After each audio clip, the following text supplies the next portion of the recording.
Patrick Flamia, thank you for joining us so much. You and your wife Kim opened your first restaurant called Chofi Taco Iberia in Union City on March 14th. I understand this was a dream come true. You put your life savings into this, and then 2 days later you get that unbelievable order that you have to close your dining room. Take us through it. How are you doing? Where are you right now? High spirits, I suppose. We opened up. We had a great first day. We did 100 covers on Saturday, and that wasn't even mostly our family. It was a lot of just people that followed us from Queens when we started, and Brooklyn when we started Smorgasburg. And then Monday morning, Sunday night, we were told that we couldn't do the dining room anymore, and we had to do a dining room style restaurant and somehow turn it into a delivery restaurant. That must have been a real dagger for you. Now, I understand a lot of restaurants who would maybe go to delivery. They've been established for a while. They have reviews and things. For somebody who's a restaurant open for 2 days, you didn't really have that luxury. You didn't have that big base to fall back on. How was the takeout doing? After we did get that awesome article from the New York Magazine and Chris Crawley, which was great for him to tell our story. So we did get a little bit of influx from that, but. I mean, yeah, we still have no ratings on the online platforms. So, if you want tacos, you go and look for something that has a 5-star review, and we don't have that quite yet. But, we're doing okay.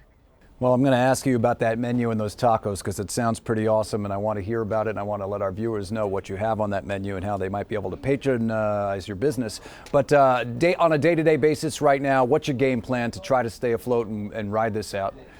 Currently, it's hoping for the best. We are reaching out to people that are our friends and such. We people that have followed us in Smorgasburg and asking them to buy gift cards or do our GoFundMe, and that's helped out a lot. Patrick, tell me about your menu. Everyone loves tacos.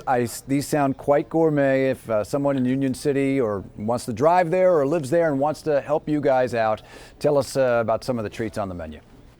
So our first item. So actually, let's start with my wife is Mexican.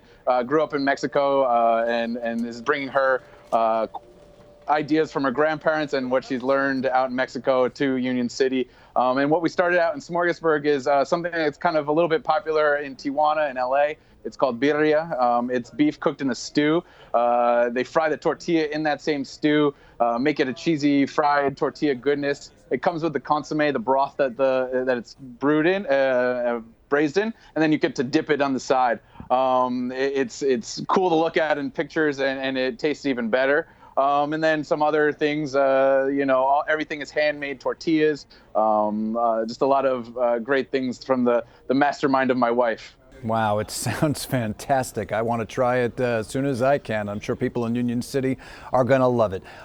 Tell me, just in finishing up, your wife, yourself, right now, is the takeout picking up to the point where you think you might be able to get by until you can get that dining room back open? We can hope. Currently, no, it's not hitting the numbers we need to make to live. Do you estimate a time where you might have to shut it down, or do you think you can get by maybe a few more weeks, a few more months? We're hoping that everything is copacetic in the world by May, and then maybe be able to open up the dining room. We can do that, but if it continues on into May, I don't know how much longer it can succeed. Well, with any luck, we'll all be in a better place by May. We wish you and your wife good luck. Thank you so much for joining us. Thank you.